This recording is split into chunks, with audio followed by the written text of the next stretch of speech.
안녕하세요. 이지수입니다. 오늘 제가 강연할 내용은 한손에 잡히는 창조과학 9장 대홍수 그 전후라는 장을 가지고 강연을 하도록 하겠습니다. 창세기를 읽으면 그 시대 인물들이 900년 넘게 살았다는 것을 우리는 알 수 있습니다. 이 엄청난 수명, 믿기 어렵겠지만 대홍수 이전에는 인간의 수명이 거의 1000년에 가까웠고 홍수 이후 환경이 급격하게 변화하면서 수명의 변화가 생겨나게 됐습니다. 대홍수 이전 환경들은 화석을 연구함으로 알 수 있는데요. 지금부터 홍수 이전 라이프 그리고 생명체들에 대해서 알아보도록 하겠습니다. 일단 대홍수의 비포에 대해서 알아보도록 하겠습니다. 대홍수 이전의 환경은 굉장히 따뜻하고 대기가 안정됐을 걸로 예상이 됩니다. 지구 곳곳에서 따뜻한 기후에 서식하는 그런 식물들과 동물들이 화석으로 발견된 걸 보면, 남극이나 시베리아에서도 발견된 걸 보면 분명히 원래는 굉장히 모든 곳이 따뜻했을 것이다 라는 예측을 하고 있습니다.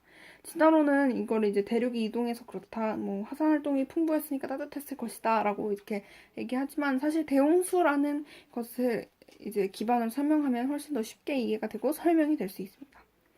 그 다음에 창세기 1장 6절에 나와 있는 것처럼 물층이 있었다고 합니다. 지구를 둘러싸고 있기 때문에 하나님께서 지으실 때 궁창을 둘러놔주셔서 하늘 위에도 물을 두셨고 또 지하에도 두셨다고 돼 있거든요. 바다로도 만드시고, 그러니까 지구 전체를 어떤 두꺼운 물층 같은 것이 둘러싸고 있었기 때문에 굉장히 따뜻했을 것이다 라고 예측할 수 있습니다. 일단 이 증거들은 성경에 무엇보다 잘 나와 있고요.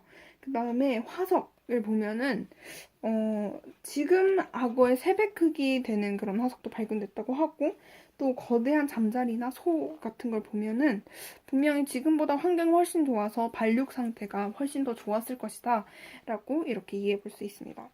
그리고 이제 대홍수가 끝나고 하나님께서 무지개 언약을 보여주셨고, 그 다음에 이제 대홍수 애프터, 그 끝나고 난 뒤는 어떻게 되었나, 환경이 어떻게 변하게 되었나. 일단은 빙하기가 일어났을 것이라고 생각되는데, 이게 아주 전지구적인 거는 아닐 것이라고 이제 추정이 됩니다.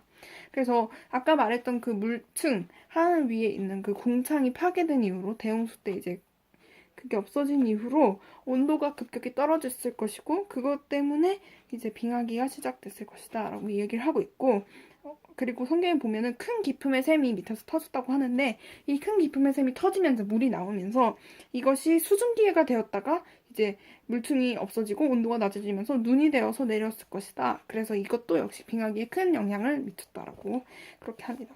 그리고 이제 대륙도 이동하고, 그 다음에 식량 문제도 아마 생겨났을 것입니다. 빙하기 때문에.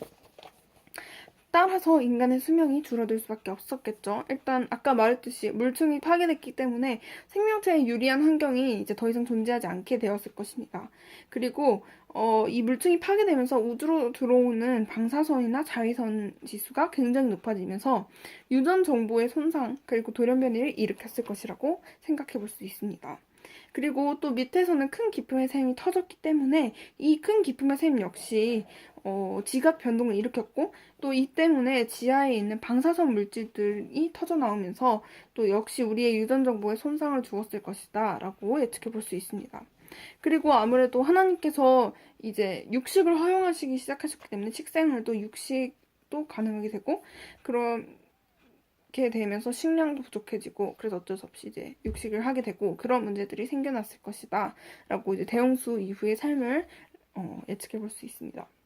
그래서 대홍수는 또 어떻게 증명이 되었냐라고 이제 얘기를 해보자면, 신화에서도 굉장히 많이 등장하는 에피소드라고 합니다. 그래서 전 세계적으로 200개가 넘는 인류 공통신화, 바로 이 대홍수 사건을 다루고 있습니다. 조금씩 다르긴 하지만 내용이 공통적인 것은 신이 인간에게 노해서 물로 심판을 내렸고, 모든 민족이 각자 자기 조상만 살아남았다라고 이렇게 주장한다고 합니다. 오래된 신화일수록 성경의 기록과 유사해지고, 오래된 역사 기록들은 대부분 다 하나님에 대한 신앙, 뭔가 하나님이란 단어는 쓰지 않아도 뭔가 유일신에 대한 신앙을 나타내고 있습니다. 이런 걸 보면 이제 대홍수가 실제로 있었던 일이다라고 그렇게 증거를 사용할 수 있는 것이죠. 홍수 이후 노아의 세 아들들이 이제 있었고, 백성들이 이제 그 노아의 세 아들들을 쫓아서 각 지역으로 이렇게 흩어지게 되면서 이제 인류는 노아의 세 아들로부터 시작됐다라고 성경이 기록을 하고 있고요. 실제로 DNA 변이를 조사해본 결과 인류는 아프리카, 유럽, 아시아 이렇게 세 인종으로 나뉜다고 합니다. 이후 함의 후손이 중심이 되어서 일으킨 그 바벨탑 사건으로 언어가 달라지면서 혼란스러워지고 더욱더 흩어지고 같은 언어끼리 모아지게 되면서 민족이 구별되고 나라가 세워지게 됩니다. 그리고 우상숭배가 더욱 심각해졌습니다. 그래서 여기까지가 이제 대홍수 이후의 라이프고요. 이제 다음 주 마지막 강의는 이제 마지막으로 정리하고 또 성경 속에서 과학이 어떤 모습인지에 대해서 살펴보면서 그렇게 마무리했으면 좋겠습니다.